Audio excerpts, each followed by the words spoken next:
Just to be perfectly clear, this does not include Burial at Sea. I didn't have that and I didn't touch it. It wasn't requested, so moving forward. I just wanted to make that very clear right off the bat.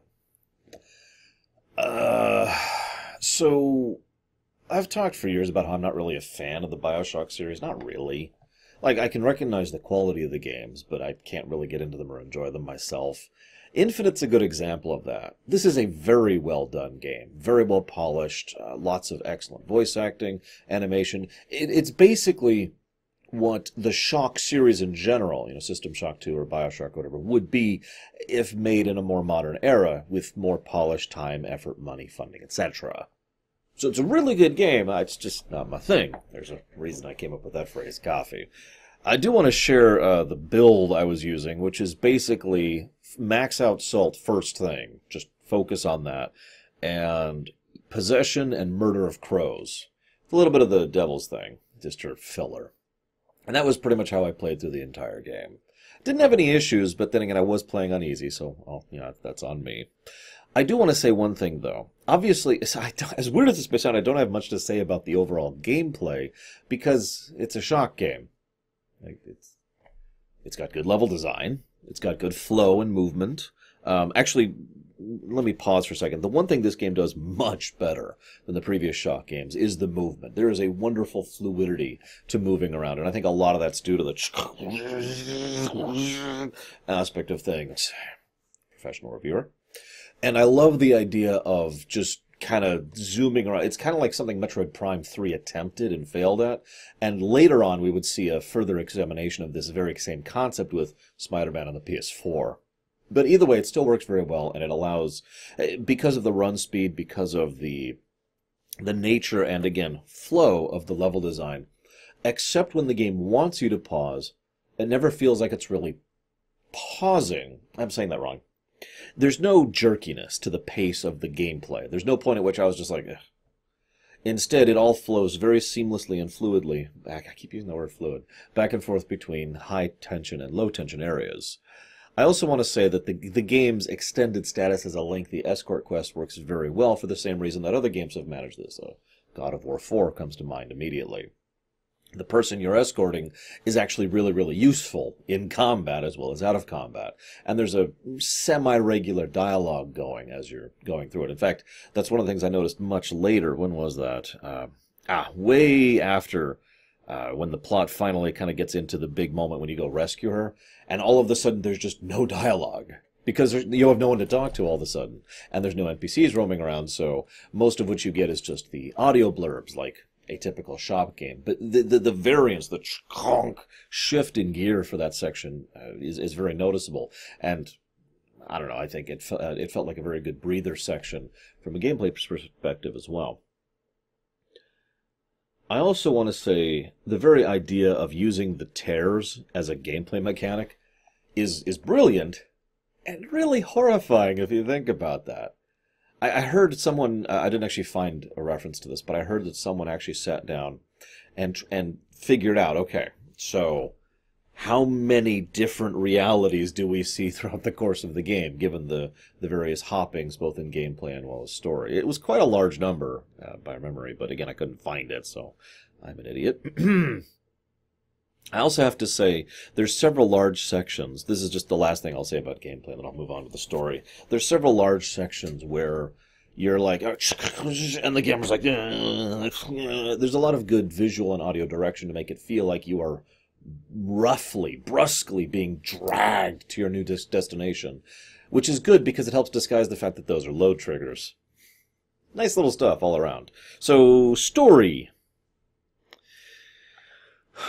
The first thing I want to talk about, I'm going to kind of go through the game semi-linearly.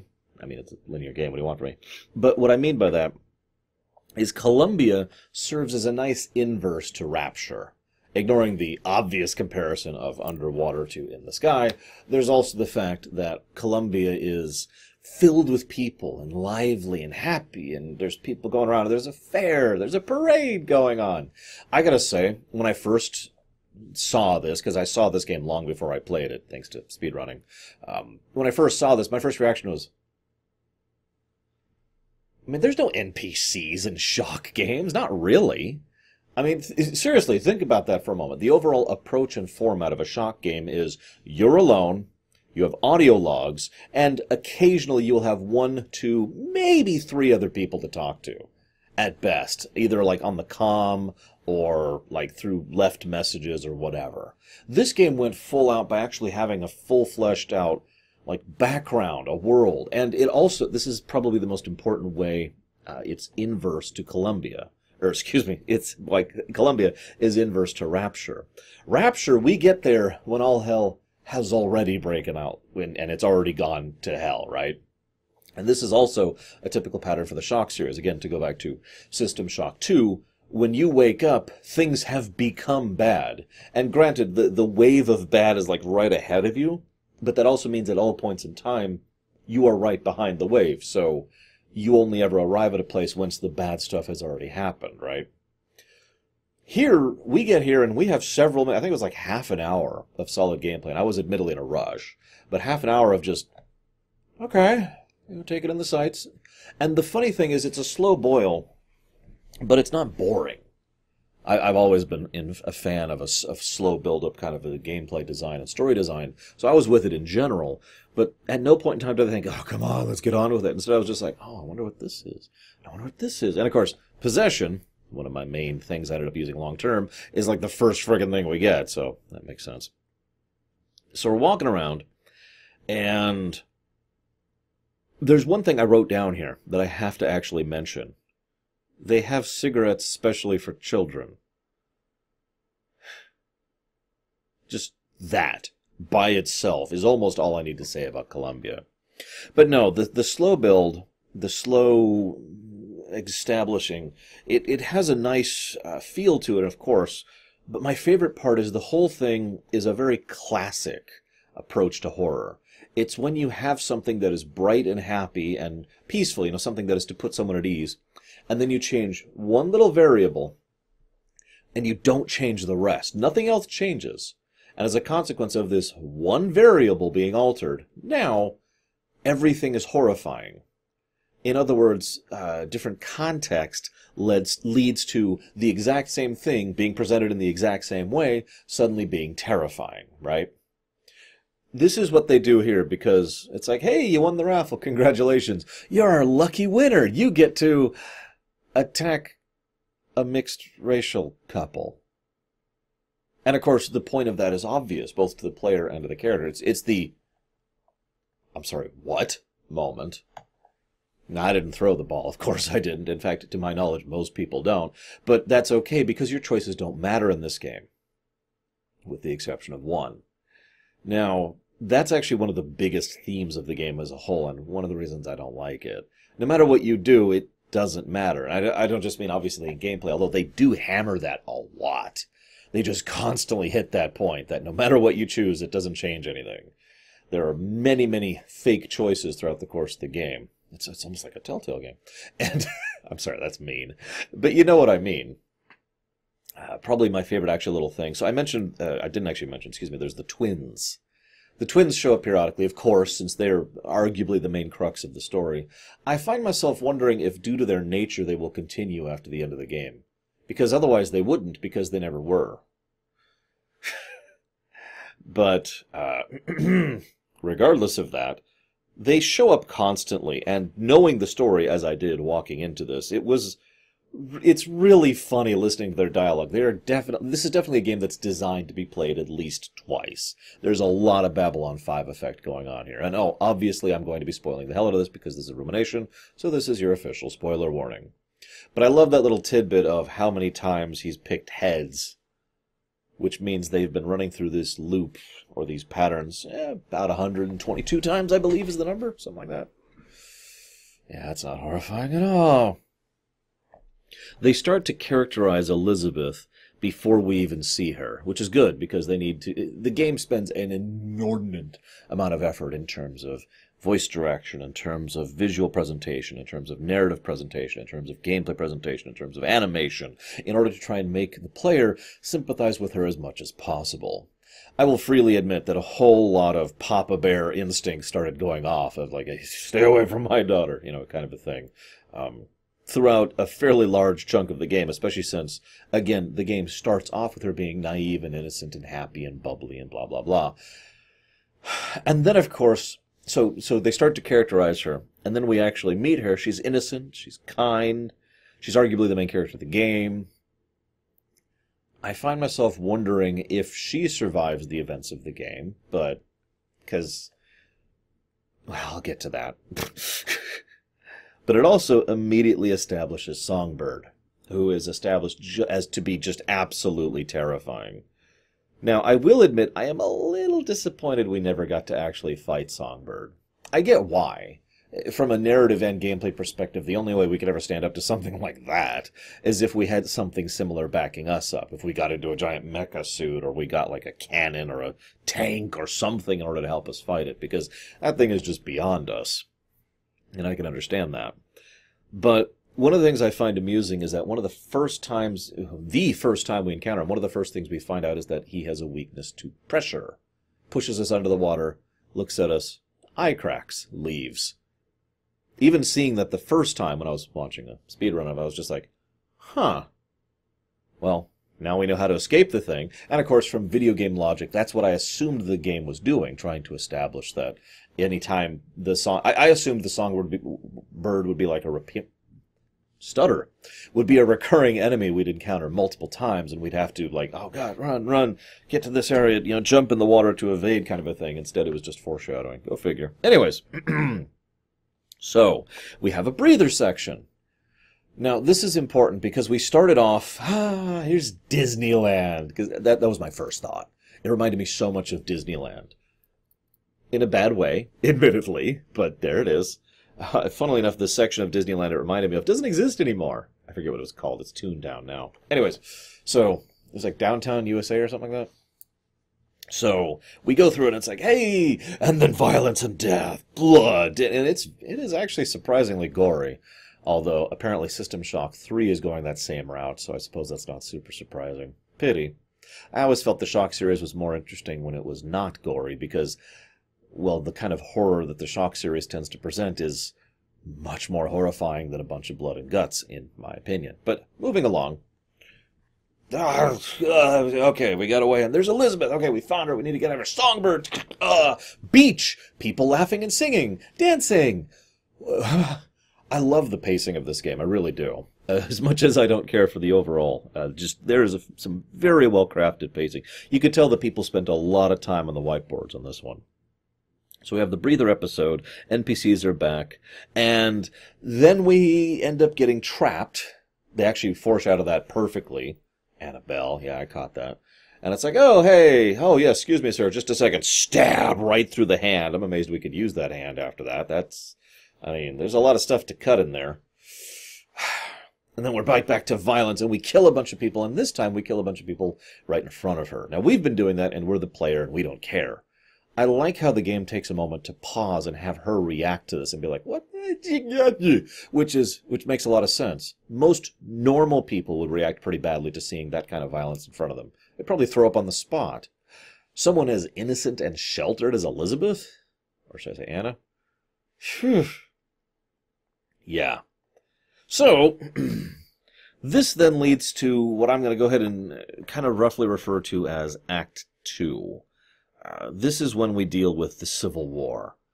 This is probably the weakest overall point of the game, but it makes sense to me because what's happening is they need to establish world-building points and character points. They need to have the two characters break apart, be forced together, slowly grow back together until they trust each other again, and we need to start both of the character arcs that are going to be going for this. Throughout the course of this section and the next one, our character, Booker, actually gets a lot softer. He starts off harsh, rough, whatever, I'm just doing this for the job.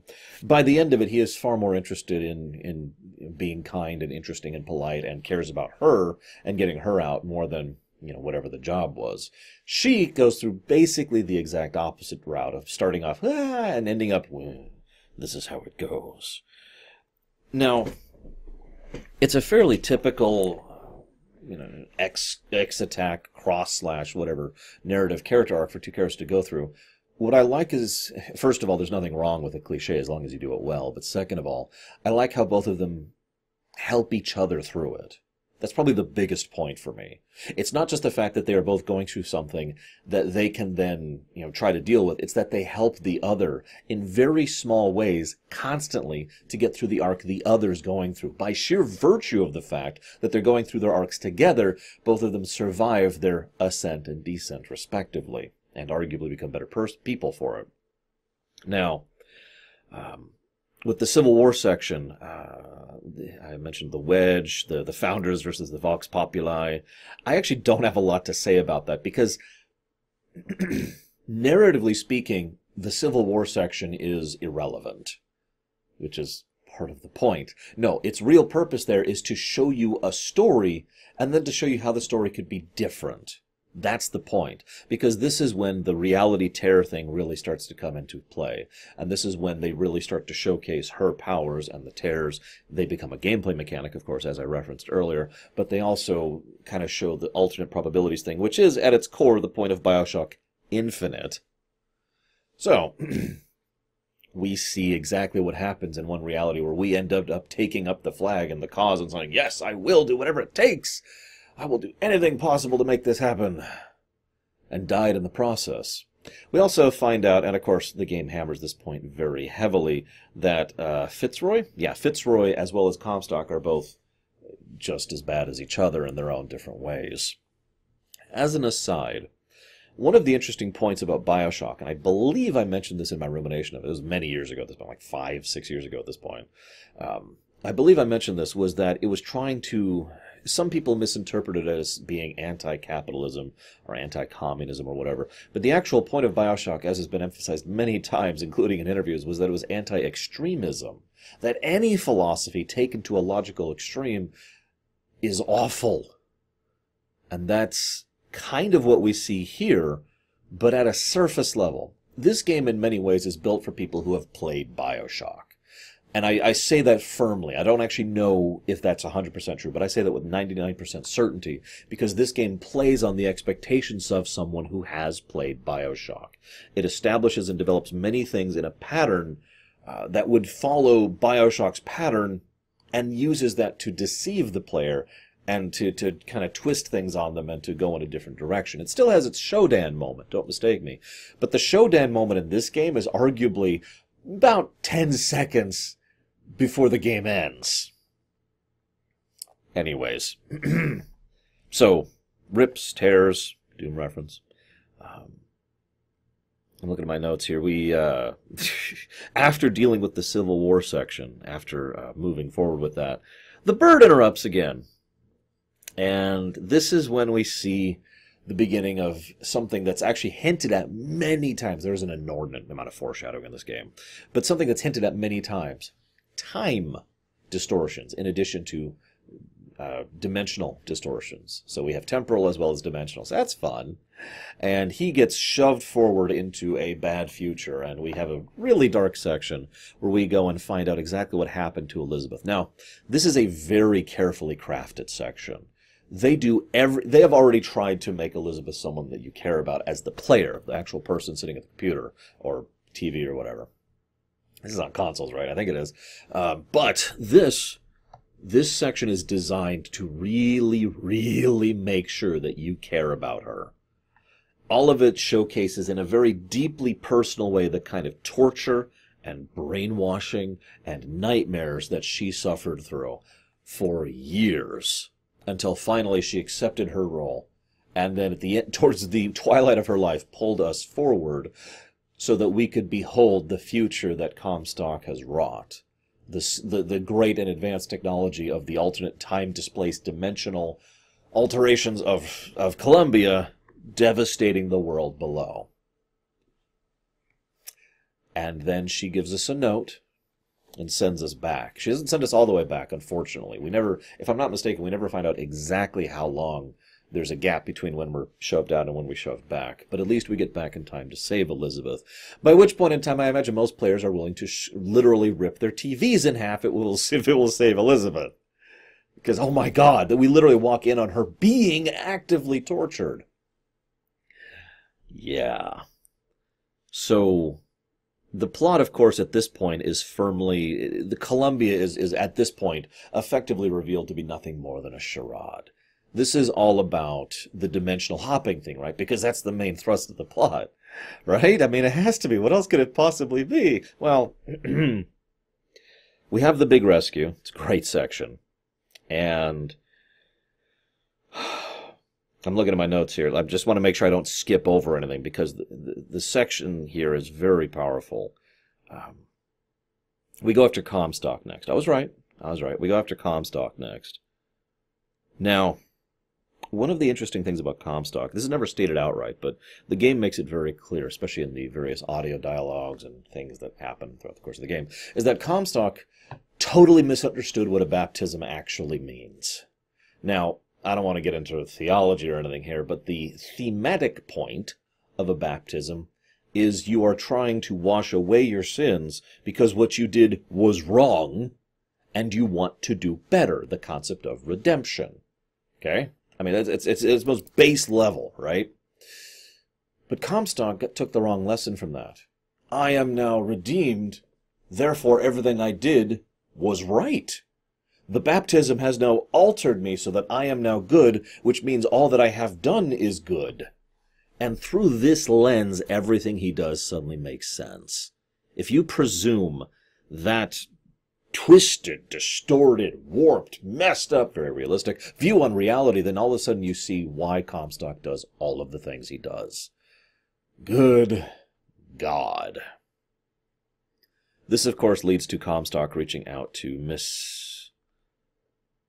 Oh, God, what was her name? I think I wrote down a thing somewhere in my notes about how to pronounce it. But I have no idea where I wrote that down. Lucette?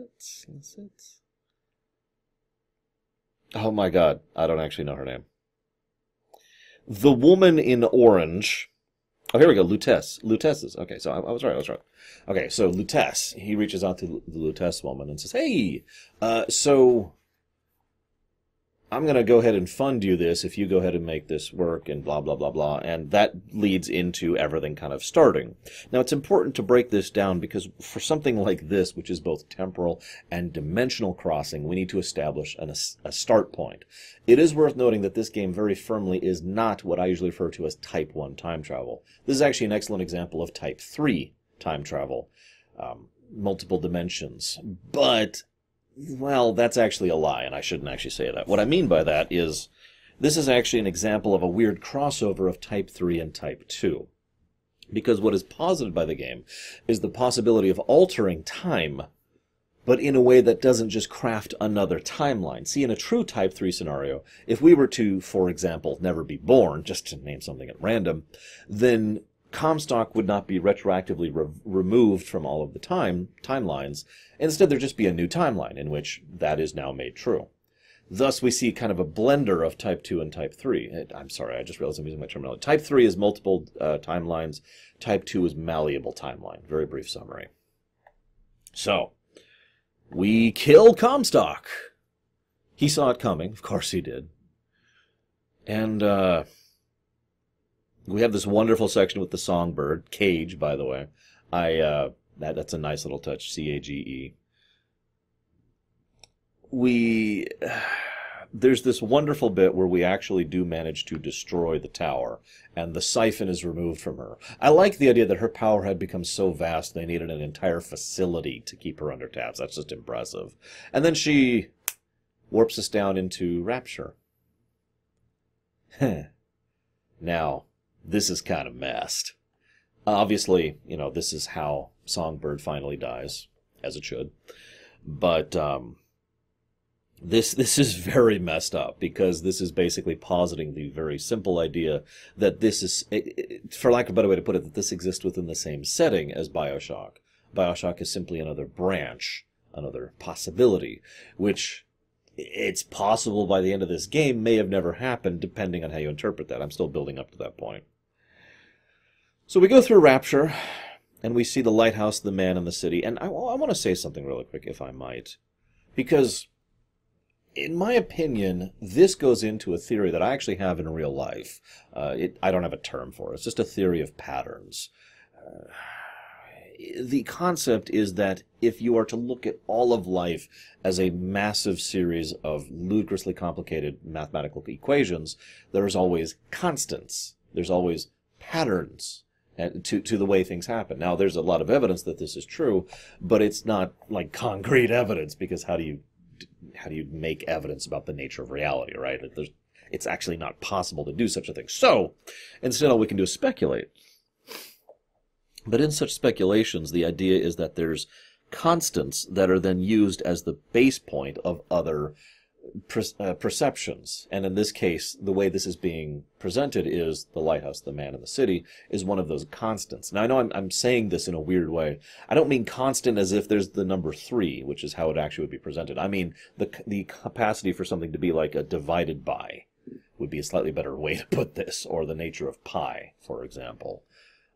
But I'm getting way off track and this into the surreal land, and I don't want to. It's part of what I don't like about this game, is it tends to jump a little bit too hard into surreal land. Which is funny, because that brings us to the ending. See, this is not a story about multiple dimensions or high science fiction or, extremes being wrong or anything. You know what this is the story of? The man and his daughter. At its core, Bioshock Infinite is an extremely personal story. This is one of the reasons why we are always seeing things through a lens. And I don't just mean the first-person shooter thing, although, of course, that is a naturally meta way to establish that. You'll notice the one and only time we leave the first-person perspective is after we die.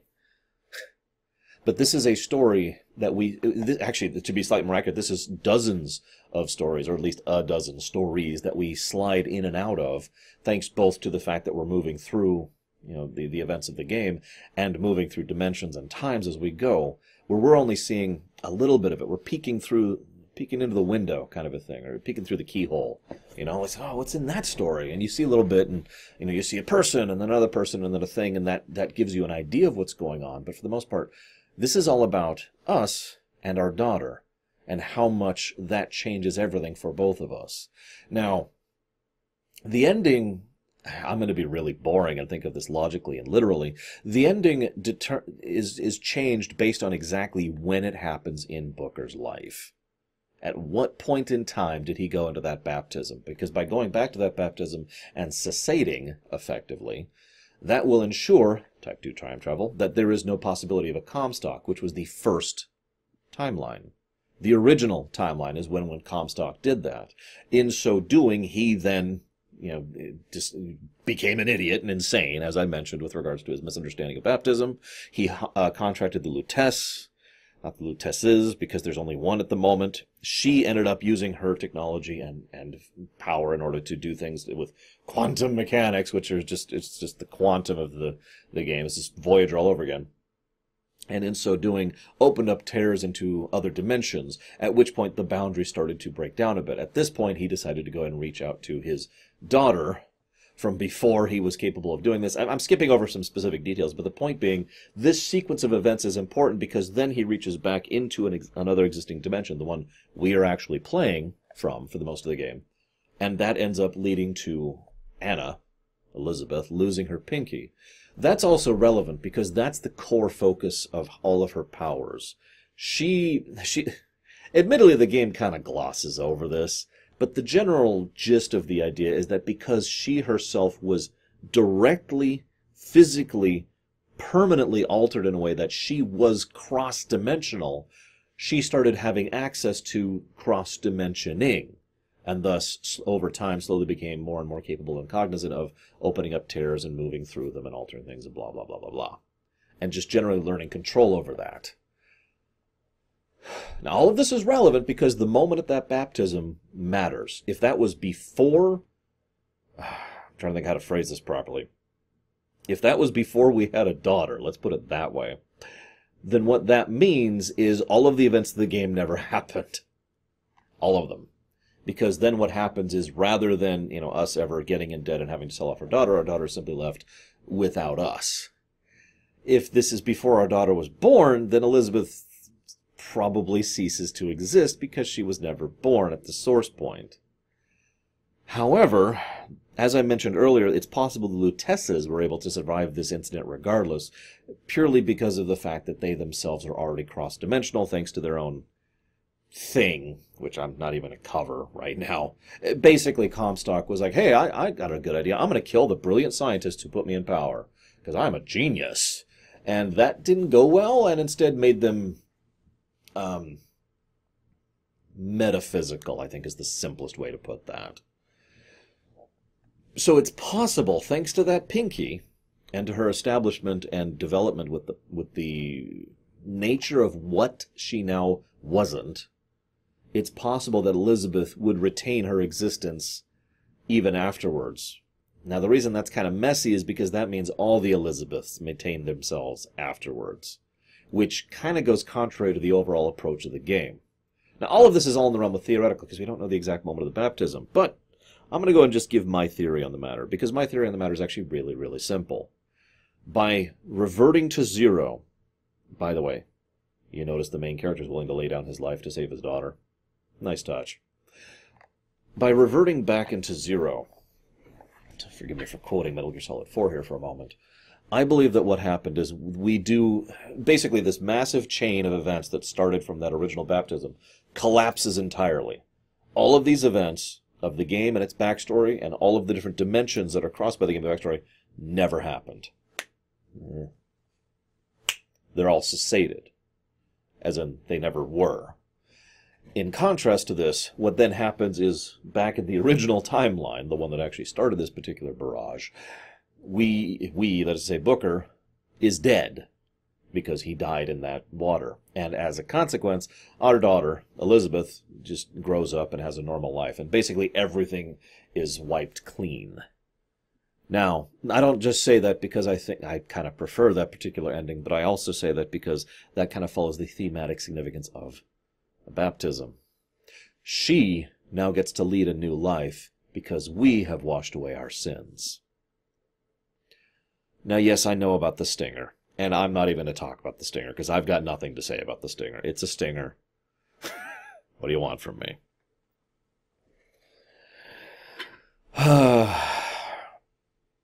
I think that's it. I feel that's short. It's actually kind of a short game. I was a little surprised going back through it. I was expecting it to take several days to go through, like so many of the games I do. Instead, I just managed to plow through this just today. So, thank you, everyone, for listening to me. I hope you've enjoyed. And I look forward to the comment section telling me how incredibly wrong I am on this one. I'll see you next time, guys.